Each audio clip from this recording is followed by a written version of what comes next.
Hello, long time no see. How you doing? All right, so I'm gonna skip completely through an intro. You guys know who I am. Welcome back.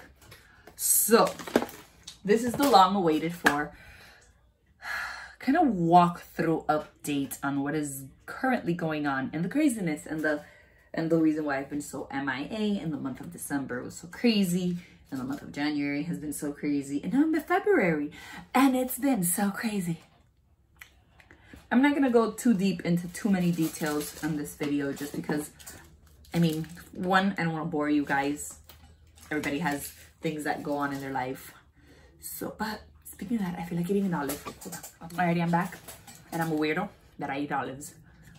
Who eats olives? Who loves olives? Leave me a comment down below. I can't be the only weirdo. And I can literally sit here and eat a whole jar of olives by herself. I mean, I probably could be the only weirdo, but it's okay. We're gonna skip past that part. Okay, so let's go backwards. Alrighty, so December, January. Start with December, obviously, because that was the first month I became just a tad MIA. And when I say a tad, I mean like MIA, like done, out of business.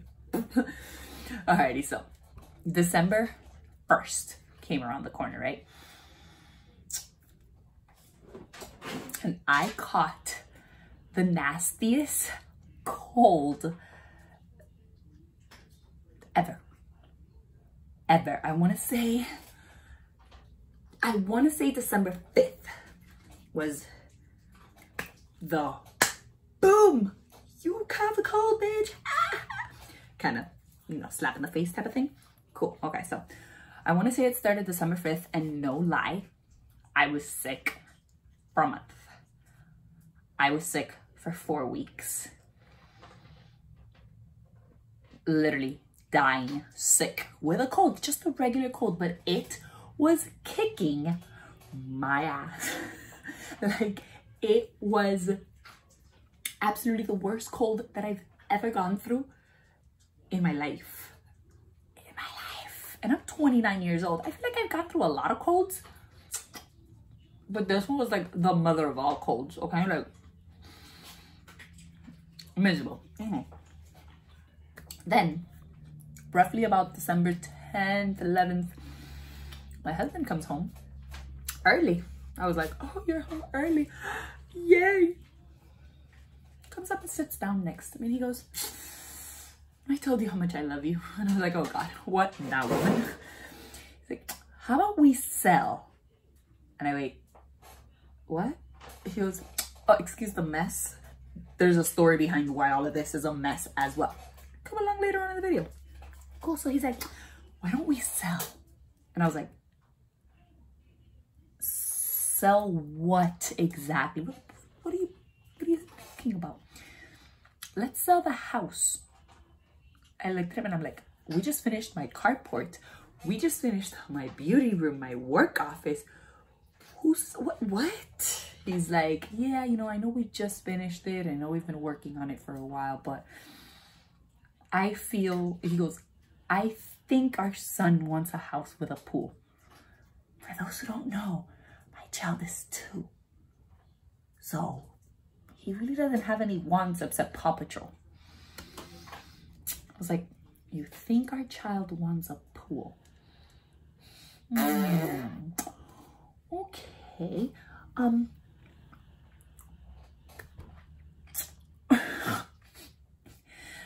He goes, yeah, honey, you know, I feel like it's bigger space, a bigger house, you know. And I'm here like, yeah, more places for me to clean. He's like, well, yeah, but ultimately, you know, a bigger place, a nicer house. I'm almost in tears. I'm like, we just finished my carport. I'm literally this close to start going to IKEA, start shopping, start setting everything up. And now you're gonna come up to me and tell me that, oh, honey, we should sell. I'm like, no. He's like, yes. I'm like, what are we gonna do? Like, how are we gonna sell? He's like, so I was talking to my mom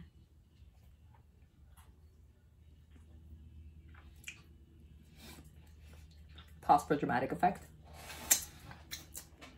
And she was like, look, we're going to close up the top of our house. They have a 2-story house. We'll close off the top of the house. You guys, I feel so awkward talking and chewing at the same time. It's like, you guys can move in there for however long you need. Save up money, sell the house, go to your forever house, then you move out. And I was like, I mean, it's great. It's mind-blowing opportunity just because we're not really going to be paying for anything. Our monthly finances are going to drop drastically. Oh, let me know if you guys want to see a video of us like budgeting once we get there. Because obviously we're going to want a nice large down payment for the house, especially the houses that we're looking at are they're on the pricier side of, you know, the Florida living. So he was like, yeah, I feel like we should definitely do it. I'm gonna look, I feel like we have a lot on our plate for us to also concentrate on buying a house. He's like, yeah, I know. He's like, but I feel like it's the right time. I was like, I mean, like, if you feel like it's the right time, you know, then whatever, I'm with you. Let's do it. And plus, I would love a pool, sure. Which I would. I love pools. Like, I love them being. If it was up to me, I'd live in the beach. He won't let me though. The traffic at the beach is nasty. Not worth it. All of our beaches, the traffic is nasty. So whatever. Okay, cool. Now it's mid to late December. I'm still sick as a dog. My husband, ever since he came home and told me I want to buy a new house, has not been home. He's like, I'm gonna work overtime, I'm gonna get off duties, I'm gonna do this, I'm gonna do that. And I've barely seen my husband in all of the month of December already. Like, we're from like December 10th or 11th and we're already almost towards the end. Then obviously all the holiday parties came. I had so many ideas on so many videos and I was so sick that I was like, I'm done. Well, to tell you how sick I was, December 24th, you know, dinner with the family, you know, stuff like that for Christmas, we didn't go anywhere. His parents went to Cuba and we told my mom and my stepdad to come over to our house. By the way, excuse the no makeup. I'm gonna be filming 3 videos today and one of those is because me and my husband are finally going out on a date. So I would also be doing a get ready with me because I look like crap. But it's okay. No makeup. It's fun. My hair at least is brushed and clean. That's always a plus. So whatever. Again, December 24th comes around. His parents are in Cuba. I tell my mom, look, just come over. You know, I had to work anyways. I'm like, just come over. We'll have dinner here at our house. You know, we'll open a couple of presents early on at night, play a little dominoes, you know, the Cuban stuff. And then we'll call it an early night because I wasn't feeling up to it. I even told my mom, don't even cook. I ordered Olive Gardens and I was like, I will pick it up on my way from work, pick it up, get home. That's dinner. Well, to say, we ate dinner by 6, opened presents by 7, played dominoes by 7:30, and by 9, everybody was out of my house. And for those who aren't aware, Christmas for like Latins and like Hispanics and Cubans, we start on the 24th. And it's like an all-night event all the way to midnight. And then at midnight, you open presents, go to bed, wake up, and then Santa brings you presents. Cool, awesome. But yeah, by 9, my house was empty. My child was in bed already. He had opened all his toys. We were in bed already, and I was half asleep. Perfect. The 25th, didn't leave the house. My husband had to work, unfortunately. My son and I all, that was a nasty little knot. My child and I stayed on the recliner all day. All day. Did I say all day?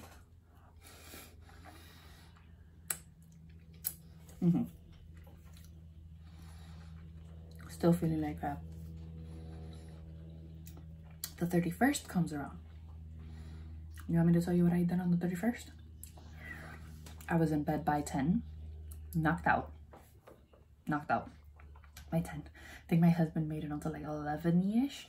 came to bed. I remember waking up in the middle of the night, thinking or assuming it had passed midnight, turning to my husband saying, "Happy New Year's." He goes, "Happy New Year's." We gave each other a kiss and we kept sleeping.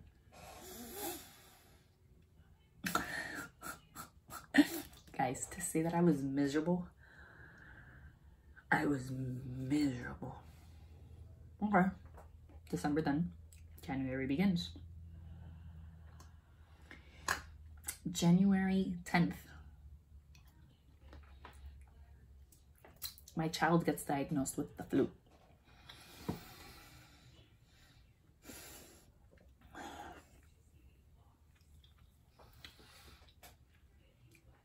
I cannot tell you how scary of an experience it is to actually go to a hospital and them coming back and saying, "Yeah, he tested positive for the flu." You hear so many horror stories about children and adults and elderly just dying from the flu that I was paranoid. My poor baby, like, so my child's nickname is Hurricane Kyle. Oh, my baby wouldn't move from the sofa. He didn't play with toys. All he wanted to do was just cuddle. And I felt so bad because he was so sick. Like, his little eyes were red and glossy, and it was just, it was stressful. So both me and my husband, obviously, we took days from work to stay at home with him. We didn't want my mom to come over. We didn't want her to get the flu since she's older already. We didn't want to put her at risk either. So my husband and I just kind of took turns at night taking care of him. His fevers would not break. They were 102, 103. It was like that for 3 nights, and we were terrified. We were terrified. Nothing, no Tylenol, no Motrin, no Tamiflu, whatever it was called. Nothing would break my child's fever. It was one of the scariest moments as a parent. Like, and I'm sure there's gonna be scary moments, you know, coming down since he's still so little. We still have a lot to go. But it was so scary. So the flu, for the first 3 days, he had that fever. And then it started slowly but surely kind of breaking and coming out of it. And he was more like himself. But this lasted for like over a week. It was like a week and a half that my kid had the flu. Or flu symptoms. Flu, however, whatever the category falls under. So that was stressful. And mind you, during all this time, me and my husband took days from work to take care of him. The moment he got better, my husband started meeting with a realtor so that we can start the process of selling the house, or, you know, getting comparables, you know, all the stuff realtors do. I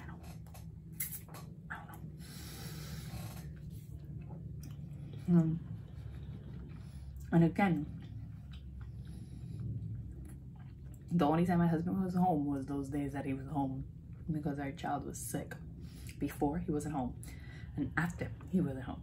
I've been dealing alone with the baby by myself, plus work, plus my second job, plus everything else, obviously, you know, house duties and laundry and all that. Everything else that kind of falls upon the house. So then finally January is over. February starts, and I'm going up for a promotion at work. And at my job, promotions, they don't kind of go and be like, "Hey, you know, congratulations."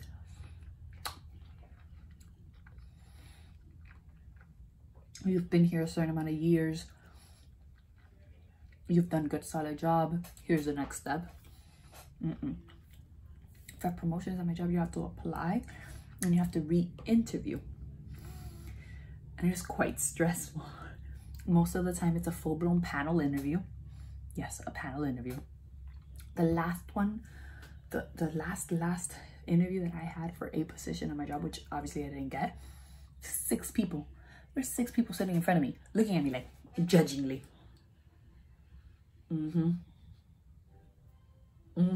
Like that. It's so awkward. It is by far one of the most stressful things ever. So I did my interview, and then they're like, "Oh, okay." I did my interview early February. Like, I think we're on like the 10th. I don't know what day this is, honestly. I've lost track of time. Wait, let me see.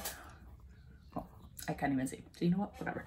This is, let's say this was January 3rd or February 3rd. Sure. Let's go with that. It was like a Monday. It was a Monday. A Monday.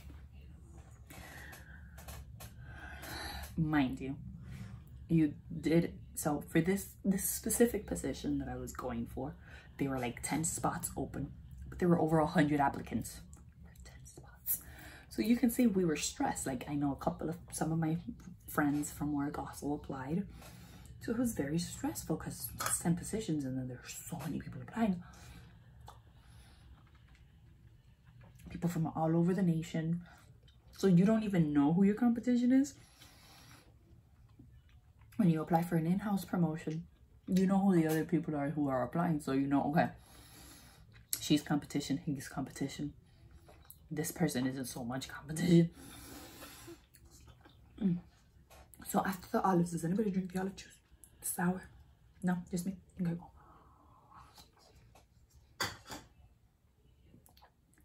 I love that shit. Okay, so whatever, we apply.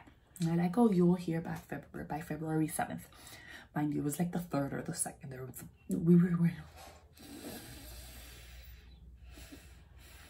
for a whole week. Me and my coworkers were like, did you get a call? Did you get a call? No, no. We would look at our supervisor. Did you get a call? Did you get a call? No. So for a whole week, we were stressing out about that, like driving us nuts.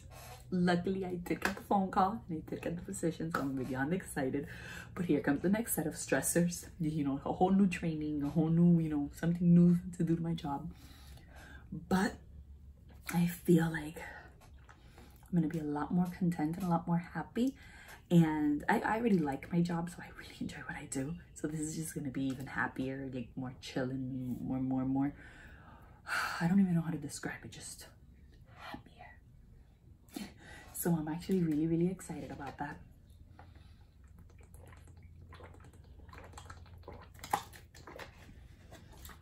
But yeah, I just wanted to sit down and give you guys like an update of all the hecticness and all the crazy and all the that's going on in our lives right now. And that's the reason why I've been so MIA. But I'm hoping that now, since nobody's sick, all the stress is out. I do have a couple of things to do for my second job.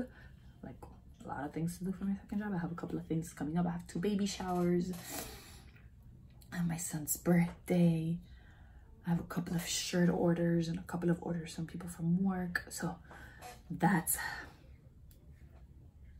going on. But I feel like I am back and I am ready and I'm good. Today I'm going to be filming 3 videos. Also, the reason why all of that is all torn up is obviously because I'm just moving shit and packing things and moving and then, you know, the fun stuff of moving. But yeah, that's pretty much the update. Like I said, I'm back. I'm ready to film. I'm ready to go at it. I'm gonna do 2 more videos today. I'm gonna do a get ready with me and another fun little video that will be coming up shortly. So keep an eye out for those too. And yeah, thank you guys so much for sticking with me throughout this time. I promise we got this, even through the move and even in the moving with my in-laws. We got this. I'm excited. All right, see you in the next one.